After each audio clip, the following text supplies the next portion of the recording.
আবার একটা দুর্নীতি, জেল খাটতে হতে পারে মন্ত্রিসভাকে। আমায় যদি কেউ চ্যালেঞ্জ করে, আমি কিন্তু চ্যালেঞ্জটাকে মোকাবিলা করতে জানি। সিএন ডিজিটাল আপনাদের স্বাগত। নমস্কার, আমি মণি ভট্টাচার্য।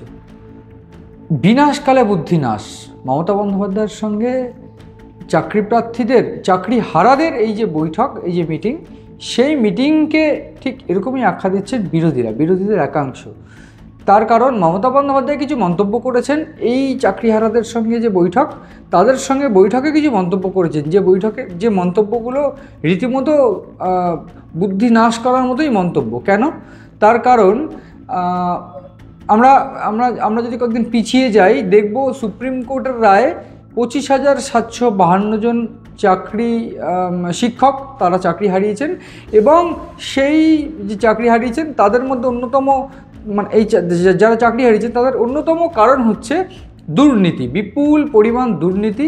এবং সেই দুর্নীতির যে দায়, সেই দায় এখন কেউই নিচ্ছে না। এসএসসিও নয়, মমতা বন্দ্যোপাধ্যায়ও নয়, সরকারও নয়। এবং এই যে ঘটনা, তার ফল ভুগতে হচ্ছে যারা চাকরি হারিয়েছেন তাদের, 25,752টি শিক্ষক শিক্ষিকাদের। এবং যখন সুপ্রিম কোর্ট রায় দিলে, এমন একটি রায়, তারপর মমতা বন্দ্যোপাধ্যায় কী করলেন, বললেন যে 7 তারিখ, এপ্রিলের 7 তারিখ নেতাজি ইন্ডোর স্টেডিয়ামে তিনি যোগ্যদের নিয়ে বৈঠকে বসবেন। মমতা বন্দ্যোপাধ্যায় আজকে যোগ্যদের, যারা চাকরি হারিয়েছেন তাদের সঙ্গে একটা বৈঠকে বসেছিলেন, এবং বৈঠকে নেতাজি ইন্ডোর স্টেডিয়ামে প্রথম যখন যারা চাকরি হারিয়েছেন তারা বলা শুরু করলেন, তারা কিন্তু বেশ কয়েকটা দাবি জানিয়েছেন, এবং সেই দাবিগুলো কিন্তু যথেষ্ট চাপে ফেলার মতন সরকারকে। তার কারণ তারা পরিষ্কার বলছেন এই রায়কে রিভিউ করতে হবে, এবং সেই রায়কে রিভিউ করার সময় অবশ্যই সেই রিভিউর আগে যোগ্যদের তালিকা জমা দিতে হবে সরকারকে। সরকারের কাছে তো যোগ্যদের তালিকাই নেই। যে যদি তালিকা দিত, কারণ সুপ্রিম কোর্ট, হাইকোর্ট বারবার বলেছিল স্যাগ্রিগেশন করে দিন, আমরা আলাদা করে দেবো, আমরা তাহলে চাকরি বাদ দিয়ে দেবো তাদেরকে, স্যাগ্রিগেশনই করতে পারেনি। এরপর এই কয়েকটা দাবি ছাড়াও কিন্তু চাকরি যারা হারিয়েছেন তাদের বেশ একটা দাবি ছিল। তাদের মধ্যে অন্যতম দাবি যে তাদেরকে টার্মিনেশন করা যাবে না। এই টার্মিনেশন করা যাবে না, বা পিটিশনের আগে মিরর ইমেজ প্রকাশ করতে হবে ওএমআর শিটের, এটা কিন্তু খুব চাপের রাজ্য সরকারের কাছে, সেটা কিন্তু বলাই যায়। এবার সবথেকে গুরুত্বপূর্ণ বিষয়, মমতা বন্দ্যোপাধ্যায় যখন এই চাকরি প্রার্থীদের সঙ্গে বৈঠকে গিয়ে যখন মমতা বন্দ্যোপাধ্যায় বক্তব্য দিলেন, তখন সবথেকে যে মানে তিনি যেটা শুরু করলেন, যে আপনারা আপনাদের জীবনকে সংকটে এনে দাঁড় করিয়েছেন। তো বঞ্চিত যারা একটা কলমের খোঁচায় জীবনটাকে সংকটের মধ্যে এনে দাঁড় করিয়েছেন, ভাববেন না আমরা এটাকে ভালোভাবে মেনে নিতে পেরেছি। এই ঘটনার পর প্রশ্ন উঠছে, এই মমতা বন্দ্যোপাধ্যায়ের বক্তব্যের পর চাকরি প্রার্থীদের একাংশের তরফ থেকে প্রশ্ন, এই সংকটের দায় কার? কেন তারা আজকে সংকটে? যারা যোগ্যভাবে পড়াশুনো করে চাকরি পেয়েছেন তাদের সংকটের দায় মমতা বন্দ্যোপাধ্যায়ের নয় কি, সরকারের নয় কি? সেই সংকটের দায় কি শিক্ষকদের, যারা চাকরি হারিয়েছেন, যারা যোগ্যভাবে পড়াশোনা করে চাকরি হারিয়েছেন?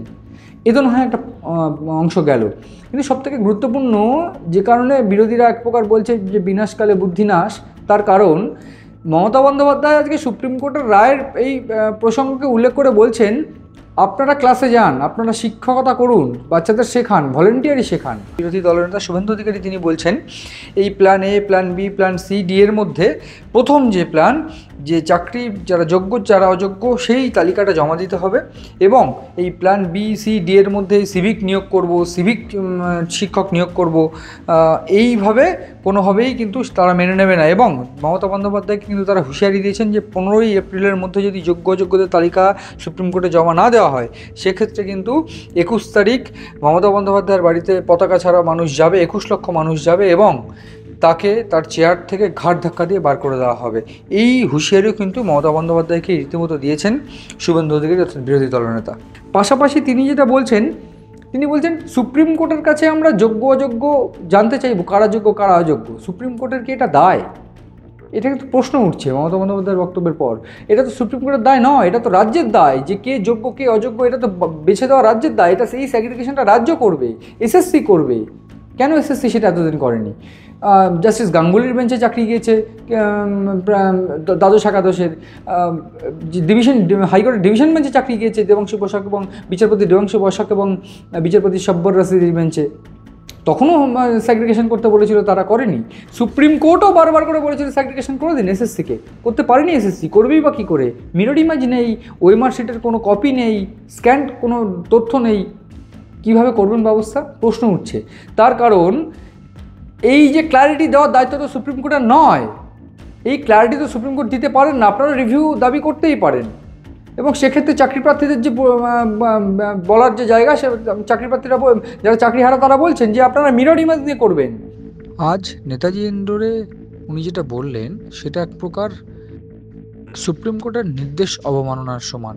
তার কারণ সুপ্রিম কোর্ট চাকরি বাতিলের নির্দেশ দিয়েছে, আর তিনি বললেন টার্মিনেশন না পাওয়া অবধি কারুর চাকরি বাতিল হবে না। মমতা বন্দ্যোপাধ্যায় আজ বিকাশ রঞ্জন ভট্টাচার্য, সিপিআইএম, বিজেপি সবাইকে টার্গেট করলেন একাধারে। টার্গেট করে কি বলছেন? টার্গেট করে বলছেন খেলাটা 2022 থেকে শুরু হয়েছিল। 2022 থেকে খেলা শুরু করেছিল, একটা নোংরা খেলা। চাকরি দেওয়ার ক্ষমতা নেই, চাকরির কারার যাদের ক্ষমতা আছে তাদের আমি ধিক্কার জানাই। তারা বাংলার শিক্ষা ব্যবস্থাকে ধ্বংস করতে চায়। আদৌ কি তাই? বাংলার শিক্ষা ব্যবস্থাকে ধ্বংস করতে যদি তারা চাইতো শুধুমাত্র, তাহলে তো আপনারা কি করলেন, আপনারা কি করছেন? এসএসসি কেন মিরর ইমেজ রাখেনি, এই প্রশ্নের উত্তর কি দিতে পারবে রাজ্য সরকার? পারবেন মুখ্যমন্ত্রী মমতা বন্দ্যোপাধ্যায়? এই প্রশ্নটা কিন্তু শিক্ষা যারা চাকরি হারিয়েছেন তারা বারবার করে করছেন। যেদিন রায় বেরোলো, সম্প্রতি যে রায় বেরোলো সুপ্রিম কোর্টের রায়, তারপরেই চাকরি হারারা প্রশ্ন করেছেন যে কেন আজ যদি রাজ্য সরকার করে দিত এই ভাগটা, তাহলে আমাদের এরকম পথে বসতে হতো না। তিনি এখানে একটা এই যে মিটিংটা, সেই মিটিংটা একটা ললিপপ বৈঠক হলো। এই যে গোটা এই যে রায় হয়েছে, সেই রায়ের ঊর্ধ্বে তিনি রিভিউ করতেই পারেন, কিন্তু রিভিউ করলে সেখানে বারবার করে প্রশ্ন উঠবে স্যাগ্রিগেশন, যোগ্যকে অযোগ্যকে এই ভাগটা করে দিতে হবে। সেই ভাগটা যদি করে না দেয় তাহলে সম্ভব কীভাবে? সুপ্রিম কোর্টের তো দায় নয়। মমতা বন্দ্যোপাধ্যায় সিবিআইকে টার্গেট করলেন। সিবিআই, তিনি বললেন যে সিবিআইকে কোঅপারেশন করছেন। সিবিআইকে যদি কোঅপারেশন পুরোপুরি করতেন তাহলে সিবিআই কেন এসএসসির অফিস থেকে মিরর ইমেজ খুঁজে পেল না? প্রশ্নটা উঠছে। এবং চাকরি প্রার্থীদের তরফ থেকে আরও, চাকরি যারা হারিয়েছেন তাদের তরফ থেকে কিন্তু আরও একটা প্রশ্ন উঠছে।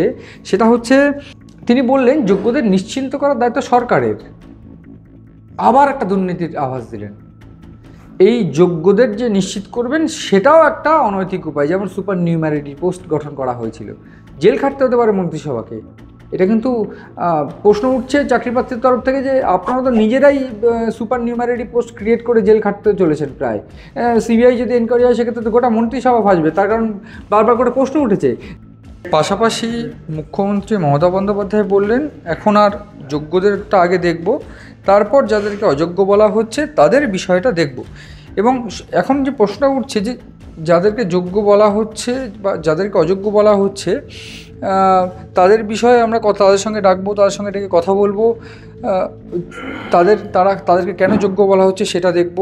এই বিষয়ে কিন্তু প্রশ্ন উঠছে যে যারা অযোগ্য বা যারা যোগ্য, এই বিষয়টা যদি আপনি জানতেন বা আপনি যদি বুঝতেন যে কারা যোগ্য কারা অযোগ্য, সেই তালিকা কেন দিলেন না?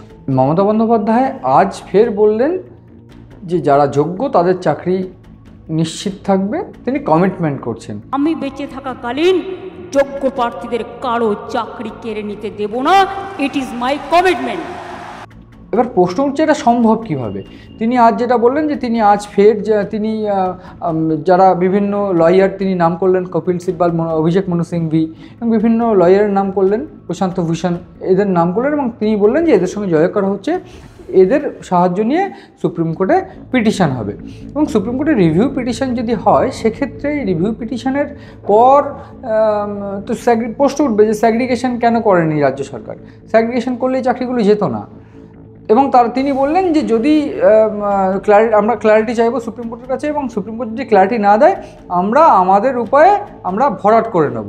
পাশাপাশি বিরোধীদের এইটা দাবি যে তিনি ফের একটা দুর্নীতির আভাস দিলেন। এবার এই যে যারা চাকরি হারিয়েছেন তাদের থেকে টাকা নিয়ে দুর্নীতি করার চেষ্টা করবে সরকার, এই প্রশ্ন কিন্তু উঠছে। এবং গোটা পরিস্থিতিতে মমতা বন্দ্যোপাধ্যায়ের এই যে মিটিং, সেই মিটিংকে কিন্তু ললিপপ মিটিং বলে আখ্যা দিচ্ছেন বিরোধীরা। সব মিলিয়ে পরিস্থিতি কোন দিকে গড়ায় সেদিকে নজর রয়েছে আমাদের। নজর রাখুন আপনারাও সিএন ডিজিটালের পাতায়।